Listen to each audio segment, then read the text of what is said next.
नमस्कार बंधुरा पम्पा छोट्ट रान्नाघर थेके पम्पा बोलছি। आज आमी बानाबो कलमी शाक दिए काঁঠাল বীজ दिए चच्चड़ी। কিভাবে বানাই তোমরা দেখতে থাকো। চচ্চড়ি বানানোর জন্য আমার লাগছে কলমি শাক। ডাঁটিগুলো একটু বড় বড়, শাকগুলো একটু বড় বড় কুটতে হয়, ভাজার মতো অত ছোট ছোট নয়। আর লাগছে কাঁঠাল বীজ, আলু, বেগুন আর ছোট ছোট উচ্ছে। কাঁঠাল বীজটা একটু গরম জলে আমি ভাপিয়ে ওর কষটা ফেলে দেব। তেলটা আমার গরম হয়ে গেছে, এতে আমি উচ্ছে দিয়ে ভেজে নেব। সেটা লাল লাল করে ভাজা হয়ে গেছে, এবার এটা আমি তুলে নিয়ে বেগুন দিয়ে দেব। বেগুনটাও লাল লাল করে ভাজা হয়ে গেছে, এটাও আমি তুলে নেব। তেল গরমই আছে, এতে আমি অল্প করে 5 ফোড়ন দিলাম।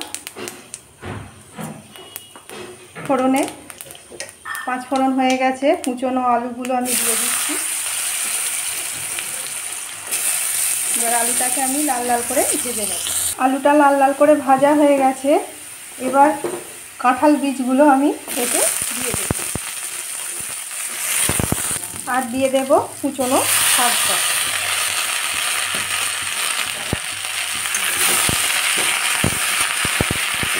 কলমি শাকটা নেড়ে নিয়েছি, এতে সর্ষে আর 2টো কাঁচা লঙ্কা, 1 চামচ সর্ষে, 2টো কাঁচা লঙ্কা কেটেছি, এটা এর মধ্যে দিয়ে দিলাম। আর দেব পরিমাণ মতো নুন,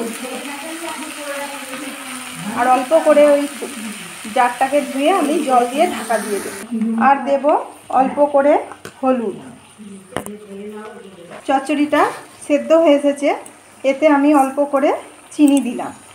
এটা অপশনাল, তোমরা না চাইলেও না দিতে পারো, একটু আমি দিয়েছি। চচ্চড়িটা আমার সেদ্ধ হয়ে গেছে, জলটা শুকিয়ে গেছে। আর উচ্ছে বেগুনটা আমি দিয়ে ভালো করে মিশিয়ে নেব।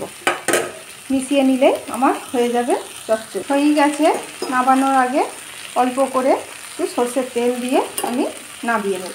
এই কলমি শাকের চচ্চড়ি তোমাদের যদি ভালো লেগে থাকে অবশ্যই কমেন্টে জানাবে।